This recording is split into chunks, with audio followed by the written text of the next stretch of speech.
রাসূলুল্লাহ সাল্লাল্লাহু আলাইহি ওয়াসাল্লামের হাত ধরে ইসলামের শুরু। তিনি ছিলেন মূল শিক্ষক, পথপ্রদর্শক। রাসূলুল্লাহ সাল্লাল্লাহু আলাইহি সাল্লামের ওফাতের পর দায়িত্ব নেন পর্যায়ক্রমে আবু বকর, ওমর, ওসমান ও আলী রাদিয়াল্লাহু আনহুম। এই চারজনকে বলা হয় খলিফায়ে রাশিদিন। এই সময় ইসলাম ছিল ঐক্যবদ্ধ, এক কোরআন, এক সুন্নাহ, এক নেতৃত্ব।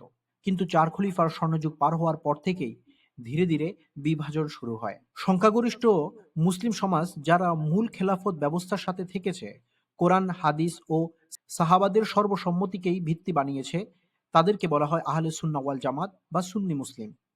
আবার একদল মনে করল নবী সাল্লাল্লাহু আলাইহি সাল্লামের নেতৃত্ব শুধু তার পরিবার, আহলে বাইতের জন্য।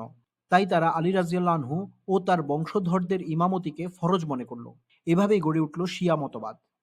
কারবালার ঘটনায় ইমাম হুসাইন রাদিয়াল্লাহু আনহু এর শাহাদাত তাদের আবেগভিত্তিক অবস্থানকে আরো দৃঢ় করল। অন্যদিকে একদল বলল, আল্লাহর হুকুম ছাড়া মানুষের সালিশ গ্রহণ করা হারাম। তারা হযরত আলী রাদিয়াল্লাহু আনহুকেও কাফের ঘোষণা করল। নাউজুবিল্লাহ।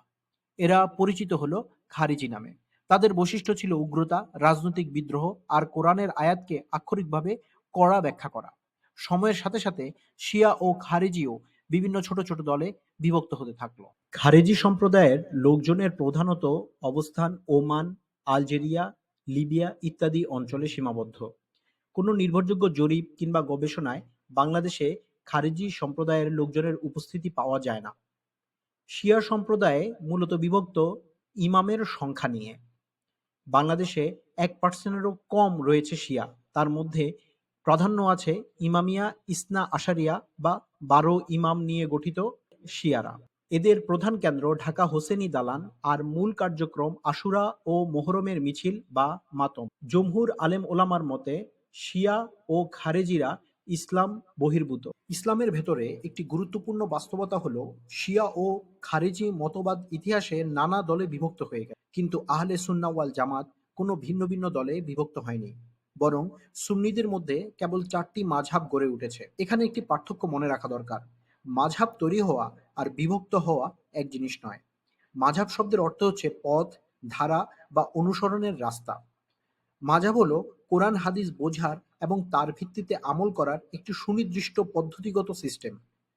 যে বিষয়গুলো কোরআন ও হাদিসে সরাসরি বলা আছে সেগুলো মানতে কোনো মাযহাবের প্রয়োজন নেই। কিন্তু বহু বিষয় এমন আছে যেগুলো সরাসরি উল্লেখ নেই। সেসব জায়গায় কোরআন ও হাদিসের মূলনীতি থেকে গবেষণা করে একটি মাসালা বের করতে হয়। এই কারণেই মাযহাবের অনুসারী হওয়া জরুরি। ভাবুন, একজন রোগীকে 4 জন ডাক্তার পরীক্ষা করলেন।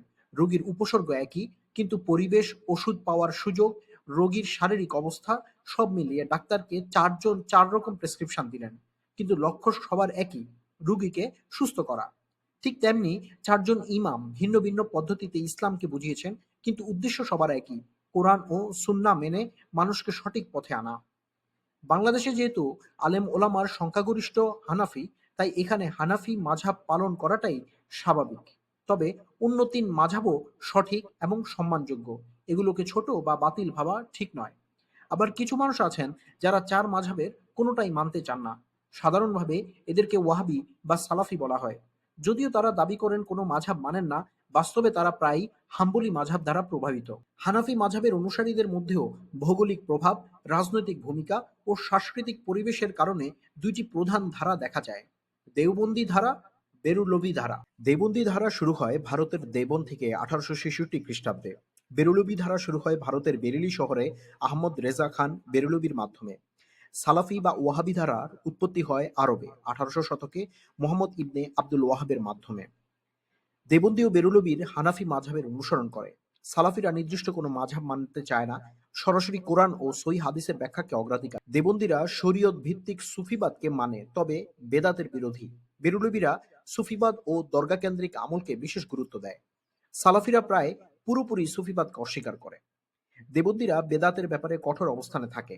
বেরলভীরা অনেক নতুন আমলকে মোহাব্বত ও এবাদতের অংশ হিসেবে গ্রহণ করে। সালাফিরা মিলাদ, দরগা, জিয়ারত ইত্যাদি কর্মকাণ্ডকে বেদাত বলে মনে করে। নবী করিম সাল্লাল্লাহু আলাইহি ওয়াসাল্লামের প্রতি গভীর সম্মান প্রদর্শন করে, তবে অতিরিক্ত অনুষ্ঠান বা প্রকাশকে সমর্থন করে না দেবন্দিরা। বেরলভীরা নবীজির শানে অতিরিক্ত ভালোবাসা প্রকাশ করে, যেমন দাঁড়িয়ে সালাম, মিলাদ মাহফিল ইত্যাদি।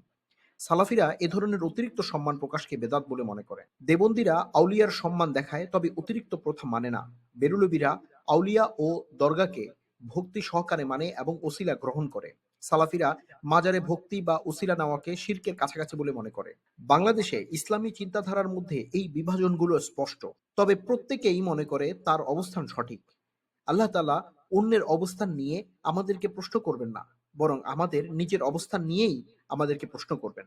তাই প্রত্যেক মুসলমানের উচিত নিজের অবস্থান পরিষ্কারভাবে জানা এবং আলেম ওলামার শরণাপন্ন হয়ে নিজের হালতের নিশ্চয়তা অর্জন করা।